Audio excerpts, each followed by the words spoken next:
Dear students, मैं doctor Bhagat Singh, सहायक आचार्य राजनीति विज्ञान, राजकीय कन्या महाविद्यालय बारा, आप सबका हार्दिक स्वागत करता हूं। आज हम बीए तृतीय वर्ष प्रश्न पत्र द्वितीय इकाई तृतीय के अंतर्गत चीन की विदेश नीति का अध्ययन करेंगे। हमने चीन की विदेश नीति के निर्माणक तत्व, उद्देश्य और लक्ष्यों के संदर्भ में अध्ययन किया है। आज हम चीन विदेश नीति के विकास के चरणों के संदर्भ में अध्ययन करेंगे। चीन की विदेश नीति के चरणों को अध्ययन की सुविधा की दृष्टि से 4 चरणों में विभक्त किया जा सकता है। प्रथम उग्र नीति का युग, द्वितीय शांतिपूर्ण सहअस्तित्व की नीति का युग, तृतीय नई आक्रामक युद्धवादी नीति का युग, चौथा युआन कूटनीति का युग। उग्र नीति का युग, जिसे 1949 से 1953 तक के समय को माना जा सकता है। शांतिपूर्ण सहअस्तित्व की नीति के अंतर्गत 1954 से 1957 तक के समय को। नई आक्रामक युद्धवादी नीति का युग 1957 से लेकर 1969 तक के समय को माना जा सकता है। और युआन कूटनीति, जो 1969 से वर्तमान तक के समय को युआन कूटनीति के अंतर्गत चीन की विदेश नीति के चरणों का युग माना जा सकता है। उग्र नीति का युग 1949 से लेकर के 1953, इस समय के अंतर्गत चीन की विदेश नीति में क्या क्या प्रमुख घटनाक्रम हुए, उसके संदर्भ में अध्ययन करें। 1949 में चीन में साम्यवादी शासन की स्थापना हुई। जैसा कि आपको विदित है, अक्टूबर 1949 में माओ के नेतृत्व में चीन में साम्यवादी शासन की स्थापना हुई और दिसंबर 1949 में चीन ने सोवियत संघ से मैत्रीपूर्ण संबंध स्थापित किए। फरवरी 1950 में चीन सोवियत मित्रता संधि एवं पारस्परिक सहायता की संधि पर हस्ताक्षर हुए। क्योंकि चीन भी साम्यवादी शासन प्रणाली वाला देश था और सोवियत संघ में भी साम्यवादी शासन था, तो दोनों देशों की मित्रता अनुकूल होने के कारण दोनों देशों ने अपने संबंध बहुत ही मजबूत किए। 1949 में चीनी साम्यवादियों ने 2 उद्देश्यों पर बल दिया। प्रथम था चीन में से विदेशी प्रभाव को बिल्कुल समाप्त करना और दूसरा था चीन का एकीकरण करके सब चीनी प्रदेशों को साम्यवादी शासन में लाना, जो कि उसकी विस्तारवादी रुख को स्पष्ट करता है कि चीन का जब तक एकीकरण नहीं हुआ था, उससे पहले जो चीन के हिस्से में जो भी क्षेत्र थे, उन सभी क्षेत्रों को चीन के प्रदेश में सम्मिलित करना, ये चीन की विदेश नीति का लक्ष्य चीनी साम्यवादियों ने स्पष्ट किया।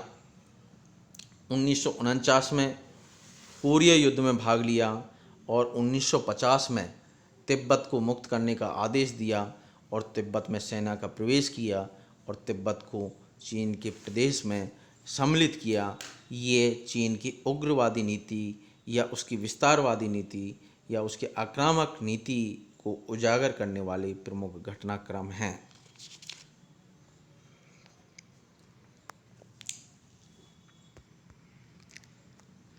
शांतिपूर्ण सहअस्तित्व की नीति 1954 से 1957 तक।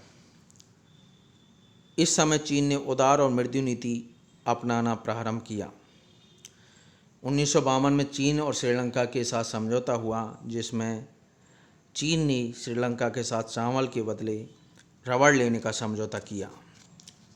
अक्टूबर 1952 में पेकिंग में एशियन और पैसिफिक शांति सम्मेलन हुआ और इसमें संयुक्त राष्ट्र संघ से अनुरोध किया कि वह वियतनाम, मलाया तथा अन्य देशों में युद्ध समाप्त करके संधि वार्ता द्वारा न्यायपूर्ण समझौता करवाए। जून 1953 में कोरिया में युद्ध विराम संधि हुई। अप्रैल 1954 में तिब्बत के संदर्भ में भारत के साथ पंचशील समझौता हुआ और भारत और चीन के बीच पंचशील समझौता, जो कि भारत के प्रधानमंत्री पंडित जवाहरलाल नेहरू और चीन के प्रेमियर जिसे प्रधानमंत्री कहा जाता है, चाउ एन लाई के मध्य अप्रैल 1954 में पंचशील समझौता हुआ, जिसमें 5 प्रमुख सिद्धांत थे। एक दूसरे के आंतरिक मामलों में हस्तक्षेप नहीं करना, अनाक्रमण, एक दूसरे की संप्रभुता का आदर करना, शांतिपूर्ण सहअस्तित्व और पारस्परिक लाभ जैसे इसमें बिंदु थे। न केवल ये भारत और चीन के संबंधों को, अब तो दुनिया के राष्ट्रों के मध्य संबंधों को शांतिपूर्ण ढंग से संचालन करने के लिए ये आधारभूत स्तंभ थे, आधारभूत सिद्धांत हुए। तो इस समय चीन की विदेश नीति में शांतिपूर्ण सहअस्तित्व की नीति पर जोर दिया गया, बल दिया गया।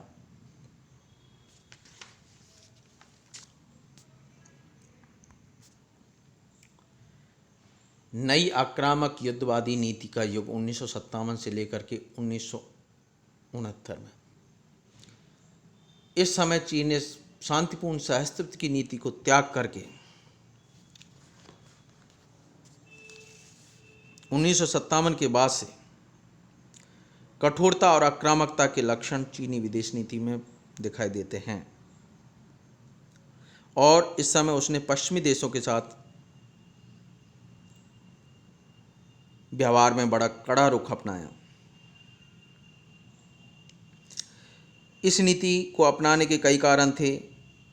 पहला, सोवियत संघ द्वारा पहला स्पुतनिक उड़ाकर तथा अंत महाद्वीपीय प्रक्षेपास्त्र बनाकर अपनी सैनिक तथा वैज्ञानिक उन्नति की उत्कृष्टता की धाक बिठाना, और दूसरा कारण था सोवियत गुट के देशों की विलक्षण आर्थिक उन्नति।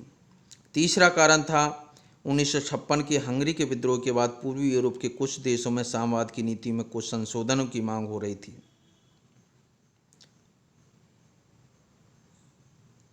चीन ने इसका प्रबल विरोध करते हुए नई और आक्रामक नीति का श्री गणेश किया। 1958 के लेबनान के संकट में, चीन के तट के पास वाले टापुओं के संकट में, 1959 के लाओस के संकट में चीन ने कड़ा रुख अपनाया। इसी समय चीन ने भारत के साथ विवाद में कठोर नीति अपनाने प्रारंभ किया, और तिब्बत के प्रति उसने कठोर नीति अपनाई। 1959 में भारतीय सीमा पर चीन ने अतिक्रमण बढ़ाना प्रारंभ किया। भारतीय सीमा पर चीन का अतिक्रमण होना शुरू हुआ, और अंततः अक्टूबर 1962 में भारी तैयारी और विशाल सेनाओं के साथ चीन ने भारत पर सशस्त्र आक्रमण कर दिया,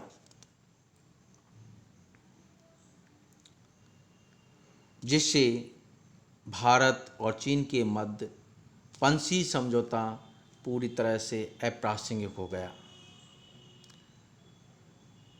दिसंबर 1963 में अफ्रीका महाद्वीप के विभिन्न देशों की यात्रा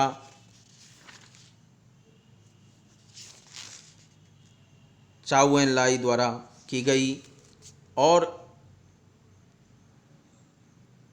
चीन ने अफ्रीकी देशों पर दबाव बनाने की नीति का प्रयोग किया।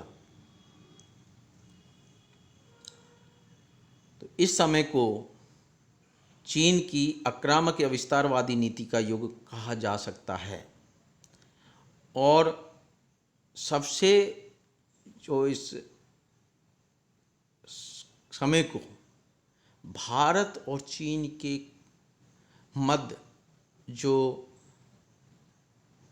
शांतिपूर्ण मित्रतापूर्ण संबंध स्थापित हुए थे, उनको तिलांजलि दे दी गई। जिस तरीके से चीन ने भारत पर आक्रमण किया, और चीन और भारत के संबंध कटुतापूर्ण स्थिति के हो गए, और दुनिया में चीन की आक्रामक नीति और विस्तारवादी नीति उजागर हो गई।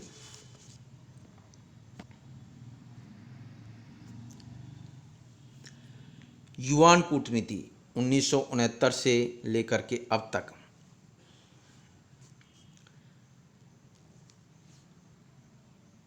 इस समय अंतर्राष्ट्रीय वातावरण परिवर्तित हुआ। उसके पीछे कई कारण हैं कि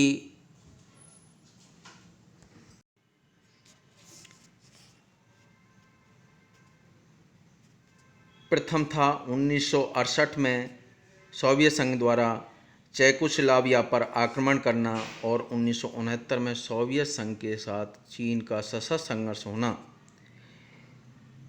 जिससे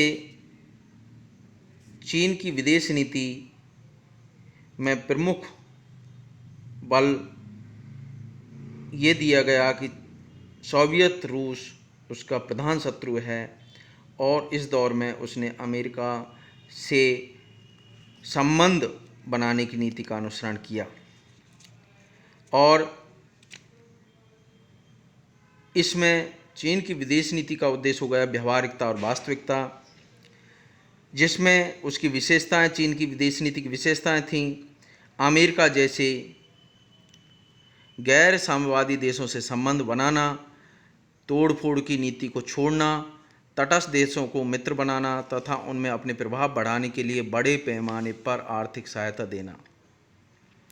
युआन कूटनीति, जिस प्रकार से अमेरिका ने डॉलर डिप्लोमेसी का इस्तेमाल किया, डॉलर कूटनीति का प्रयोग किया, उसी प्रकार चीन ने अपनी मुद्रा, जो कि चीन की मुद्रा का नाम है युआन, चीन ने अपनी मुद्रा युआन के रूप में दूसरे देशों को प्रचुर मात्रा में आर्थिक सहायता देना प्रारंभ किया। यानी चीन द्वारा दुनिया के देशों को आर्थिक सहायता देने की जो नीति है उसे युआन कूटनीति कहा जाता है। इसी अंतर्गत जुलाई 1971 में अमेरिकी विदेश सचिव हेनरी किसिंजर ने और फरवरी 1972 में राष्ट्रपति निक्सन ने चीन की यात्रा की। 26 अक्टूबर 1971 को चीन संयुक्त राष्ट्र संघ का सदस्य बना और जनवरी 1979 में अमेरिका ने चीन को राजनीतिक मान्यता दी। यानी ये याद रखना चाहिए कि 1979 में अमेरिका ने चीन को कूटनीतिक मान्यता प्रदान की, क्योंकि चीन ने चियांग काई शेक को वास्तविक चीन की मान्यता ताइवान को दे रखी थी। जो चीन है जहाँ साम्यवादी शासन था, उस शासन को चीन ने राजनयिक मान्यता नहीं दी। इसमें चीन की भी अमेरिका की भी वियतनाम युद्ध को ध्यान में रखते हुए कि वियतनाम युद्ध को कैसे शांतिपूर्ण ढंग से समाप्त किया जाए और वहाँ से अपनी सेनाओं को कैसे वापस लिया जाए, इसमें अमेरिका के लिए, अमेरिका के राष्ट्रहितों की दृष्टि से चीन से भी संबंध सुधारना अत्यंत जरूरी था। और चीन और सोवियत संघ के संघर्ष को भी इस समय देखा जाना चाहिए, क्योंकि चीन और सोवियत संघ के मध्य सीमा संघर्ष हुआ, उससे चीन की विदेश नीति अमेरिका की ओर उन्मुख हुई और वियतनाम युद्ध को ध्यान में रखते हुए अमेरिका के लिए चीन से संबंध सुधारना अत्यंत महत्वपूर्ण हो गया था।